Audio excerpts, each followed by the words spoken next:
120 foot tall and big around as that dog pit is square there to be able to get all the stuff out of. It's pretty, says a lot in itself there. But I said, this stuff works great and it's super cheap. I usually keep, well, I got that little bag there. I think all of this come out of, yeah, all of this come out of one of those boxes from Duraflame. Um, and like I said, there's way better stuff out there, but for the money, just have a box set aside.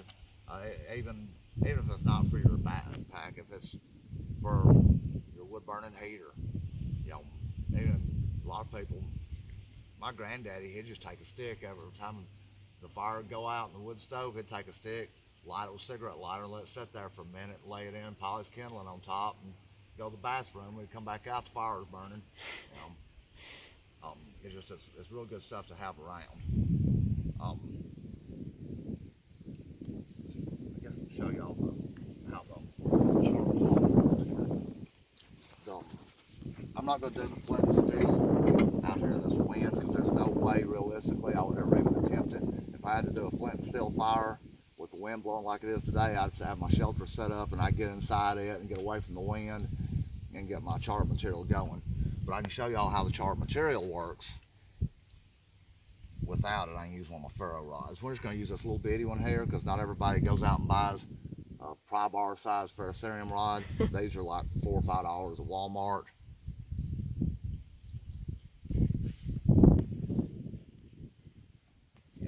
Dump this everywhere would be the thing.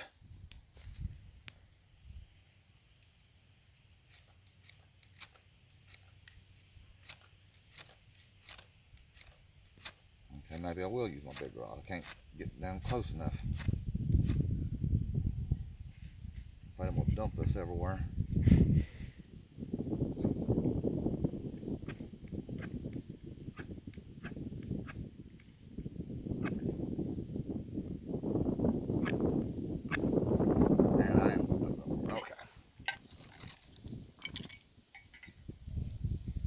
I said I wasn't going to do. I'm trying to show everybody how the charred punk wood will light up. How your blanket's going to light up? My blanket will be fine. It's got charred spots all over it. See how that's already, there's little glowing spots. That won't go out. That'll just stay burning. And what I would do there is either reach in and grab a little piece of this, drop it in the bird's nest, or I can hold my bird's nest above it. And if you stay on it, blow the fire up, I can just turn this into the wind. You see, that's just slowly, it's just going to get bigger and bigger inside there. If I need to increase the cold, then burn and burn and burn. The reason I like using the rotten wood, the punk wood for this, is like I said, I can find it everywhere. And if I had to burn this for very long, I could grab me a handful, crumble it up, drop it in here, close the lid, and if I'm using what's in here, it's cooking and charring up more for later. But when I'm done with this, I've got my fire built now, all I really got to do is close that. And if I'm the least bit worried about if this tin's getting a little warm where it leaks air a little bit, if I'm the least bit worried about it, I may close it, bring it over here and put it under my blanket for a few minutes to keep out of help seal some more air out, and I'll put it right back out and I can reuse it again. That 110 right there, I charred that up about 2 years ago. And of course I add to it from time to time. I use it camping exclusively because I wanted to see how long I can make that 10 last. I've taught maybe 10 or 12 flint and steel classes using that 10. And I've never had to completely rechar anything. Never had to put it back in the fire and cook the stuff at all. And cooking is really simple. All you do is, I use these Altoids tins, but all you really do, especially if you got the Altoids tin, because they've got the little holes where the hinge is, so a little bit of air can escape there. If the lid fits too tight, you need to take something like a thumbtack and poke a single little hole in. But these with the hinges, you don't really need anything. They vent good enough. You put your material there, toss this in the edge of your fire. And wherever your vent is, you'll see smoke start coming out of it. Then after a few minutes, you'll see fire coming out of it. But if you look really close, that fire does not go all the way down to the tin. It's actually raised up off of it. And what it's doing is that the heat is pushing the oxygen up out of the hole, and then it's burning. The gases inside there are burning when it hits the rest of the air. So it's naturally like a flue. It's like a chimney draws the smoke up. It's drawing the oxygen out of the tin, and all it's leaving it behind is the raw materials. So it's not burning up. It's just turning the same as charcoal, and it'll catch a spark from. You can do that with any natural fibers. Cotton works best for store-bought stuff. You want to stay away from wools. That's just gonna melt. But plant fibers, dried up broom sage. I like using yucca, like bear grass. You cut chunks of it and let it dry out. Throw it in a tin. It makes good charred material. Consequently, yucca also makes really good cordage and soap. The green on that you can make soap out of. But kind of digress there a little bit. But the charred material is not really necessary if you're using a ferrocerium rod, but it can come in handy because days like today, with this wind blowing, you can always catch a spark right there, and it gives you a lot more time to work instead of having to reposition stuff where it might be blowing your tinder all over the place. Just get another really light tool to add to your gear and knowledge to add to the top of the head up there. Any questions? Anybody want to try any of this? I got y'all. If y'all want to play with any of the ferro rods or flint and steel or whatever, feel free. So you had the material in the tin, and then how was the fire coming out? Like, where did you put the tin? Wherever.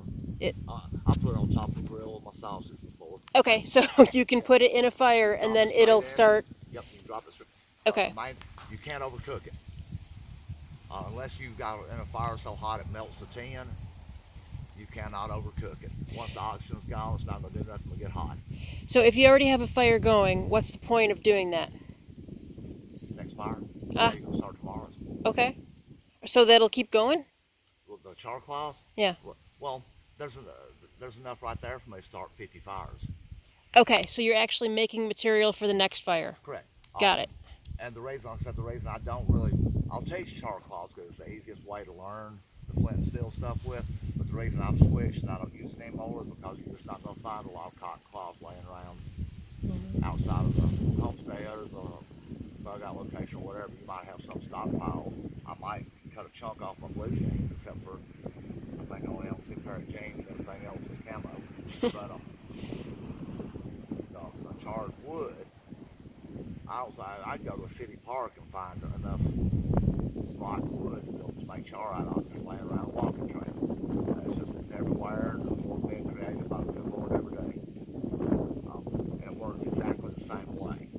As far as cooking it goes, the difference is with the char cloth like this, whenever it's gone, I gotta cook more. With rotted wood, the punk wood, whenever it starts getting a little low, I can always just put some more in on top of it, and it'll cook itself. If I keep on top of it, I may never have to put it back in the fire again. Like this tin I had here, it's not been in the fire in a long time, but it's not gone empty because I constantly, once it cooks down a little bit, I constantly find a few more pieces, just throw it on top of it, and it'll smolder up as it's going.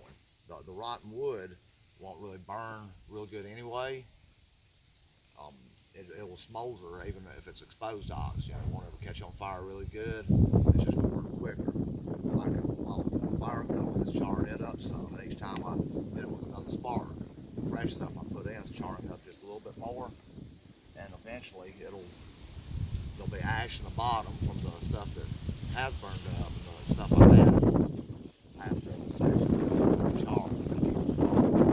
Kind of like making a starter bread. You use out of it, then you add more material back to it, and it continues keeping that level of active yeast going. It's the exact same principle, only with charred material. The exact same. Anybody? Not, that's about all I got. And I guess we be done. Did we tear the camera up? No, still working. Oh, wow. We'll see. All right. Anyone want to start a fire? Go free. Burn it up? Really? How you know you can do it then? I want to, I can't. My arms are too bad to even do that motion. Here. Okay. All right, I'm Let gonna me turn